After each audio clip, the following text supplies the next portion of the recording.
தமிழ்நாட்டை பொறுத்தவரையில் நீண்ட நெடுங்காலமாக நாம் போராடி ஒழிக்க வேண்டும் என்று பல்வேறு முயற்சிகளை எடுத்திருக்கக்கூடிய ஜாதி,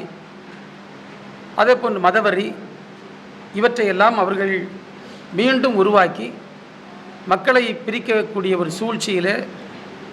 ஈடுபட்டு கொண்டிருக்கின்றார்கள். எனவே தான் இன்றைக்கு அகில இந்திய அளவில்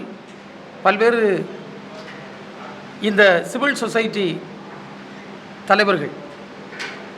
வெகுஜன மக்கள் மத்தியில் பணியாற்றக்கூடிய பல்வேறு சமூக ஆர்வலர்கள் ஒன்று கூடி இந்த தேசத்தை பிஜேபியிலிருந்து பாதுகாக்க வேண்டும். எனவே 3 முழக்கங்களை, ஒன்று, இந்த தேசத்தின் அரசமைப்பு சட்டத்தை பாதுகாப்போம், இந்த நாட்டின் இயற்கை வளங்களை பாதுகாப்போம், அதுபோன்று இந்த நாட்டின் எதிர்காலத்தை பாதுகாப்போம், protect future nature and constitution என்ற ஒரு முழக்கத்தோடு இன்றைக்கு நாங்கள் தொடர்ந்து பணியாற்றுவதற்கான ஒரு முடிவினை எடுத்து, அதனுடைய முதற்கட்டமாக இந்த தேர்தலில் தமிழ்நாட்டில் பிஜேபி எந்த தொகுதியிலும் வென்றுவிடக்கூடாது, தமிழ்நாட்டு மக்கள் இந்த நாட்டை பிளவுபடுத்துகின்ற மதத்தின் பெயரால், ஜாதியின் பெயரால் மக்களை பிரிக்கக்கூடிய இந்த பிஜேபியினுடைய முயற்சிக்கு என்றைக்கும் துணை நிற்க மாட்டார்கள்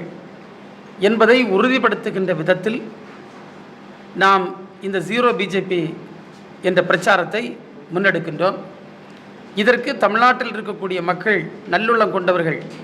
இந்த நாட்டின் எதிர்காலத்தை பாதுகாக்க வேண்டும், இந்த நாட்டினுடைய இயற்கை வளங்களை பாதுகாக்க வேண்டும், அதுபோன்று இந்த நாட்டில் நாம் அண்ணல் அம்பேத்கர் போன்ற அறிஞர்கள் வடிவமைப்பு தந்த இந்த அற்புதமான இந்த அரசமைப்பு சட்டத்தையும் அது சார்ந்து நாம் பெற்றிருக்கக்கூடிய இந்த மக்களாட்சி தத்துவத்தையும்